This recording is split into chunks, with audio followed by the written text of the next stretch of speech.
बिस्मिल्लाहिर्रहमानिर्रहीम अस्सलाम वालेकुम। I am Huma Asim and you are watching my channel learn with Huma.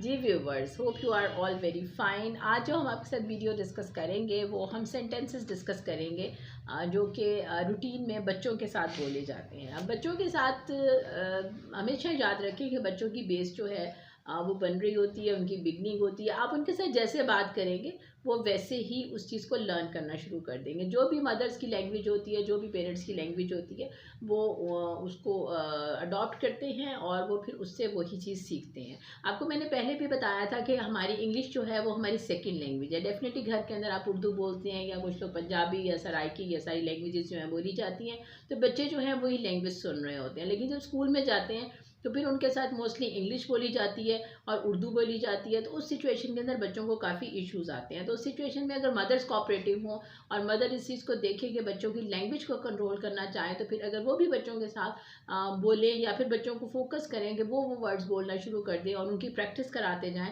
तो फिर बच्चे जो हैं वो बहुत अच्छे तरीके से इंग्लिश को एज अ स्किल और इंग्लिश को एज अ लैंग्वेज जो है वो लर्न कर लेंगे। ये कोई मुश्किल काम नहीं है, लेकिन बात वही है कि आपको प्रैक्टिस की ज़रूरत है। इसके लिए मदर्स को भी प्रैक्टिस करनी पड़ेगी और बच्चों को भी प्रैक्टिस करानी पड़ेगी। लेकिन याद रखें, बच्चे जो हैं वो बहुत बहुत बहुत एक्टिव लर्नर होते हैं। उनको आप जब एक सेंटेंस 2 से 3 बार बता देंगे तो वो उसको फ़ौरन फॉलो करेंगे। और ये जो मेरी आज वीडियो है, इसके एंड के अंदर जाके मैं आपको बड़ी ही स्पेशल जो है बच्चों को इंग्लिश सिखाने की जो प्रॉपर एक स्पेशल टिप है वो मैं आपको वीडियो के एंड में दूंगी। और अगर आप उसको फॉलो करेंगे तो definitely you are going to teach your kids a very very good and effective language English. तो आप उसके ऊपर फोकस करेंगे, उसके लिए आपको मेरी वीडियो एंड तक देखनी पड़ेगी, तभी मैं आपको एक स्पेशल टिप जो है वो एंड पे दूंगी। तो हम आपके साथ सेंटेंसेस डिस्कस करते हैं, लेकिन ये है कि चूंकि रूटीन के अंदर घर में बहुत सारे काम हो रहे होते हैं, एकदम से हम ये चीज़ें डिस्कस नहीं कर सकते। तो ये बच्चों के साथ जो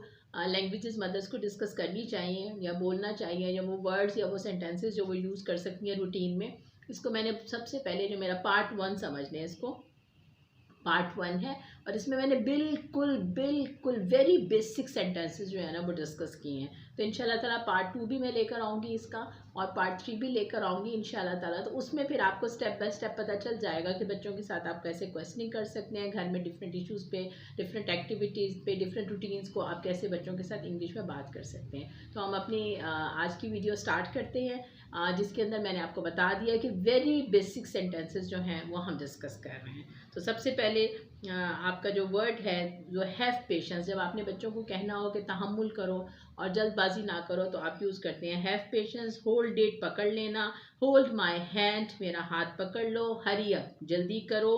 कीप क्वाइट, खामोश रहो। लिसन टू मी, मुझे सुनो। जब आपने बच्चों को अपनी तरफ अटेंशन देनी हो तो आप कहेंगे लिसन टू मी, मेरी तरफ में मुझे सुनो। लुक एट मी, मेरी तरफ देखो।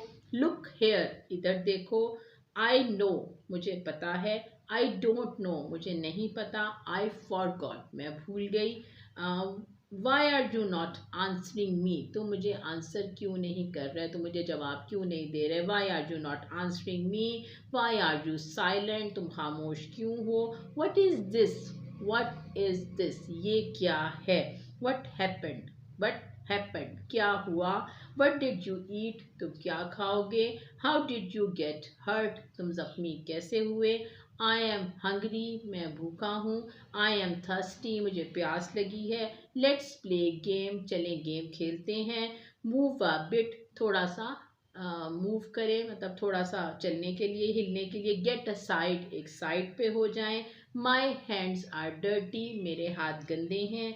नेवर गिव अप, कभी भी कोई मतलब आप बच्चों को कहते हैं कि नहीं नहीं छोड़ना नहीं है तुमने काम ना बिल्कुल भी, तो सिचुएशन में आप कहेंगे हारना नहीं है, तो नेवर गिव अप। ठीक है। नेवर माइंड, बिल्कुल माइंड नहीं करो, महसूस नहीं करो इस बात को। नथिंग एल्स, इसके अलावा कुछ भी नहीं। नो प्रॉब्लम, कोई बात नहीं। जैसे बच्चों को कहते हैं ना, बच्चों ने काम नहीं किया, कुछ नहीं किया, तो आप कह सकते हैं नो प्रॉब्लम। बड़ा सिंपल सा है, बच्चे जब आपको सुनेंगे तो वो भी फिर इसी चीज़ का वर्ड्स को फॉलो करना शुरू कर देंगे। नेवर, जब आपने सख्ती से बच्चे को समझाना हो कि नहीं ये काम नहीं करना या नहीं मैंने इसको फॉलो करना, तब आप कहेंगे नेवर। ठीक है। उसके बाद राइट नाउ मीन्स कि अभी, इसी वक्त, अभी करो। आपने बच्चों को कहता है clean the room right now, ठीक है, तो आप कमरा साफ करो राइट नाउ। तो आपने अगर उर्दू का यूज़ किया, साथ आप एक वर्ड इंग्लिश का यूज़ कर लें, तो ऐसा सब बच्चे जो वो वर्ड आपका यूज़ करते रहें, सुनते रहेंगे, प्रैक्टिस करेंगे, आपको बोलते हुए सुनेंगे, खुद बोलने की कोशिश करेंगे, तो बहुत अच्छा आपका बच्चों का इन्वायरमेंट जो है वो डेवलप हो जाएगा। ठीक है। से गुड बाय, खुदाफिज कहें। सेट द टेबल, टेबल को सेट करें। शट अप, जब आपने मतलब बच्चों को रोकना हो या किसी काम से मना करना हो तो गुस्से का इजहार है, that is shut up. Stand still, खामोश खड़े रहो। स्टैंड अप, खड़े हो जाओ। टेक अ बाइट, एक नवाला लो। टेक अ सिप, जैसे हम दूध का सिप या पानी का सिप, एक घूंट जिसको कहते हैं, तो टेक अ सिप। टेक बात, नहाने के लिए बोलते हैं, ठीक है। टेक इट, ले लो, ठीक है। टेस्ट इट, चख लो। दैट वन, जैसे बच्चे कहते हैं ना कौन सी शर्ट पहननी है, तो दैट वन, दिस वन, तब आप ये कह सकते हैं कि ये वाली और वो वाली, ठीक है। या बच्चों को कोई काम ख़त्म करने के बाद आप कह सकते हैं देन वी विल प्ले, कि फिर हम खेलेंगे, या दिस वन हो गया। उसके बाद वेकअप, जागने के लिए, उठाने के लिए बच्चों को, प्लीज़ वेकअप, ठीक है। सिट डाउन, बैठने के लिए। वॉक स्लोली, आहिस्ता चलो। डू नॉट रन, के तेज़ मत भागो, मत भागो, ठीक है। यू आर वेरी बैड, जब आपने बैड कहना हो, मतलब बच्चों को कभी भी ये नहीं कहना चाहिए कि यू आर वेरी बैड, उनको हमेशा यही कहना चाहिए कि you are very very good, ठीक है। क्योंकि जितना आप बच्चों को अच्छे तरीके से करेंगे, उनको जितना आप उनकी तारीफ़ करेंगे, उनको अप्रिशिएट करेंगे, उतना ही बच्चे आपको हमेशा पॉजिटिव रिस्पॉन्स देंगे। तो हमेशा बच्चों को कभी भी ये नहीं कहना चाहिए कि यू आर वेरी बैड। ये तो खैर किसी को भी नहीं कहना चाहिए कि यू आर वेरी बैड, लेकिन बच्चों को तो बिल्कुल भी नहीं कहना चाहिए। उनको हमेशा अप्रिशिएट करना चाहिए, क्योंकि आप उनको अप्रिशिएट करेंगे तो आपको बहुत बहुत बहुत अच्छा रिस्पॉन्स जो है वो देंगे, ठीक है। You are very good, believe me, मेरा यकीन करो। I am angry with you, मैं आपके साथ नाराज़ हूँ। और finally be happy, be cheerful, ठीक है। ये सारे कुछ थोड़े से सेंटेंसेस थे जो मैंने आपके साथ डिस्कस किए कि अगर आपने बीइंग अ मदर उनको बच्चों के साथ वो चीज़ें यूज़ करनी है तो आप उनके साथ ये यूज़ कर सकते हैं। उसमें यह है कि रूटीन में बच्चे यूज़ टू होना शुरू हो जाएंगे इन सारे सेंटेंसेस का, और फिर आपको वो पर्पस हासिल हो जाएगा जो आप चाहते हैं कि आपके बच्चे आहिस्ता आहिस्ता अच्छी इंग्लिश स्पोकन भी बोल सकें, आपकी नेटिव लैंग्वेज की तरह। जो आपको अगर उर्दू अच्छी तरह से बोल सकते हैं तो फिर इंग्लिश उनकी सेकंड लैंग्वेज है, उसको भी वो सीख लेंगे और उसके बाद बोल लेंगे। अब बात आ गई है टिप की, कि मैंने आपको कहा था कि लास्ट में मैंने आपको एक स्पेशल टिप देनी है।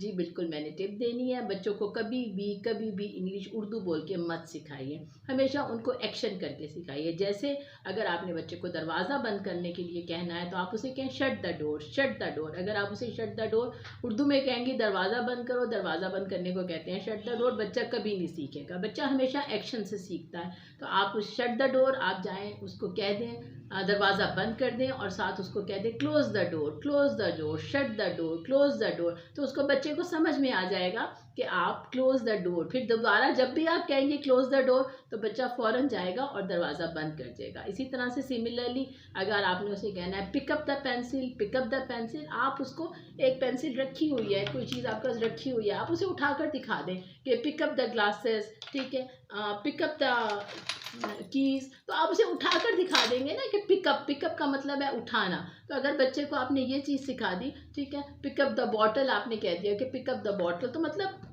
तो उसको आप एक्शन करके दिखा दीजिए। वो काम कहने का मकसद ये है कि आप बच्चे को एक्शन करके वो काम दिखा दें, तो बच्चा हमेशा उसको सीख भी लेगा और फिर वो उसके माइंड में भी बैठ जाएगी। तो हमेशा याद रखें कि जो बेस्ट लर्निंग प्रोसेस होता है बच्चों को चीज़ सिखाने का, उसमें कभी भी उर्दू से इंग्लिश जो है वो प्रॉपर मेथड नहीं कहलाता, बल्कि प्रॉपर एक्शन के साथ अगर आप बच्चों को सिखाएं तो वो सबसे अच्छा और इफ़ेक्टिव लर्निंग मेथड होता है कि आप बच्चों को पिकअप और put bag books in the bag, these are the books, ठीक है, कलेक्ट देम ऑल। तो आप चीज़ों को इकट्ठा करके बता दें बच्चों को। तो इस तरह से अगर आप एक्शंस करेंगी ना और उसके साथ आप बच्चों के साथ बोलेंगी और वही वर्ड आप 2 से 3 4 5 बार बोल लेंगी और बच्चों को रिपीट करा देंगी, तो बिल्कुल बिलीव मी कि आप बच्चे आपको बहुत अच्छा रिस्पॉन्स देंगे। तो इस चीज़ तरह से अगर आप बच्चों को सिखाएंगी तो बच्चे बहुत अच्छा रिस्पॉन्स देंगे। किस किस को मेरी आज की वीडियो पसंद आई, डेफिनेटली मदर्स को आई होप सो कि मेरी वीडियो पसंद आई होगी, तो मुझे फीडबैक ज़रूर दीजिएगा, कमेंट्स में लिखिएगा। और आप कौन सी वीडियोस किस टॉपिक्स पे इंग्लिश के वर्ड सेंटेंसेस मुझसे सुनना चाहते हैं कि मैं आपको सिखाऊं, तो आप मुझे ज़रूर बताइएगा। Wait for your comments. Keep healthy, keep smiling. Allah.